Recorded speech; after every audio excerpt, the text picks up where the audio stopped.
माझं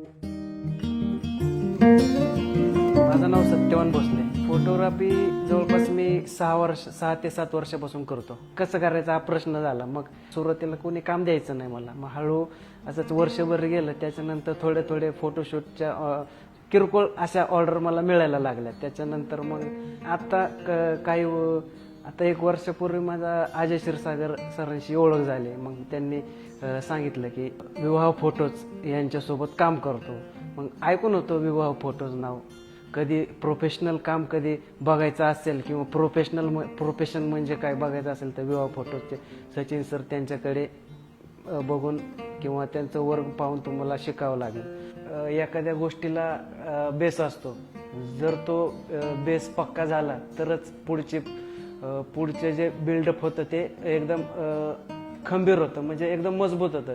तर माझं तसं काय नव्हतं. मी काही प्रोफेशनली कुठं जास्त ड्युरेशनचा कोर्स वगैरे केला नव्हता. तर हा माझा बेस मला पक्का करायचा होता. आणि हा बेस माझा इथून खरंच सांगायचं झालं ना तर खरंच इतका पक्का झाला ना तर अजून जर मी त्याला फिनिशिंग दिलं. सर म्हणतात आमचे, एखादी मूर्ती जर ओबडधोबड जर केली तर त्याच्याकडे कोणी बघत नाही. आणि जर त्याच मूर्तीला जर फिनिशिंग केलं ना तर प्रत्येकजण त्या मूर्तीची तारीफ करतो आणि म्हणतो वा जबरदस्त. इसको बोलते आर्ट. हेच मला या महिन्याभरामध्ये शिकायला भेटलं. त्याच्यामध्ये मग तुमचं कॅमेरा हँडलिंगपासून तर ते कंपोजिशनपर्यंत हा सर्व जो प्रवास आहे, शटर स्पीड, ISO, अपर्चर, याच्यावर कसा कंट्रोल करायचा, तसंच लाईट, अवेलेबल लाईट म्हणा किंवा आर्टिस्टिक लाईट म्हणा, आपण कसा कंट्रोल करू शकतो, ह्या सगळ्या गोष्टी सरांकडून शिकल्या. आणि प्रत्येक वेळेस शिकताना आहे ना सरांकडून जास्त मिळतं. दरवेळी आम्हाला अनुभव आला.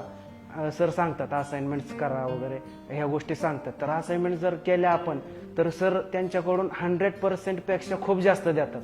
हा आमचा अनुभव आहे. कॉन्फिडन्स सांगायचं झालं तर कॉन्फिडन्स माझ्यामध्ये खूप आलं आहे. आता जर आपण म्हणतो एखादी गोष्ट 100% चार्ज झाल्यानंतर ती फुल चार्ज होते, पण मी असं म्हणेल की नाही, आम्ही फुल 200% चार्ज झालेलो आहोत. बऱ्याचशा गोष्टी फोटोग्राफी करत असताना बऱ्याचशा आम्हाला माहिती नव्हत्या. कंपोजिशन कसं असतं, या कंपोजिशनमध्ये एखाद्या करताना किंवा लाईटिंग करताना किंवा शॅडो अँड लाईटिंगचा यूज करून आपण एखाद्या सुंदर न दिसणाऱ्या व्यक्तीला सुद्धा आपण कसं सुंदर दाखवू शकतो, हे आम्हाला ह्यातून कळलं. आणि मला याच्यातून खूप म्हणजे खूप ज्ञान मिळालं. आणि त्यातून ह्या स्टेजला मी आता सांगू शकतो की मी इथून पुढे जे काम करेन ना, बस धमाल. सर म्हणतात आमचे धमाल करेंगे, तसं धमाल करून टाकणार कामामध्ये इथून पुढे.